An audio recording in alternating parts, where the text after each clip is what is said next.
Comores, plus de 340 000 électeurs appelés aux urnes pour renouveler l'Assemblée nationale.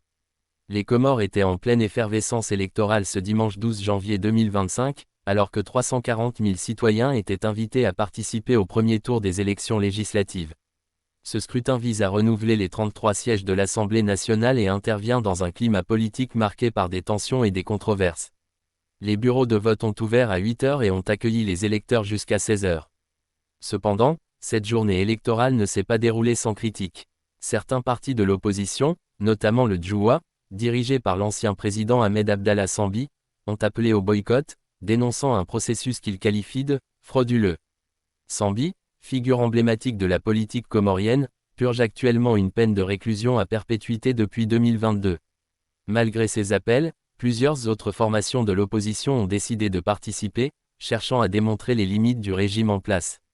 Nous voulons utiliser cette élection pour exposer les dysfonctionnements du gouvernement, a déclaré un membre de l'opposition sous couvert d'anonymat. Ce scrutin intervient un an après la réélection controversée du président Azali Assoumani, accusé par ses détracteurs de dérive autoritaire et de manœuvres visant à préparer son fils, Nour El Fat, à sa succession. Les critiques récurrentes de fraude électorale et de répression à l'encontre du gouvernement ont amplifié le scepticisme des électeurs. Les résultats du premier tour sont attendus d'ici le 17 janvier. Les observateurs nationaux et internationaux suivent de près ces élections, perçues comme un test de la crédibilité démocratique des Comores.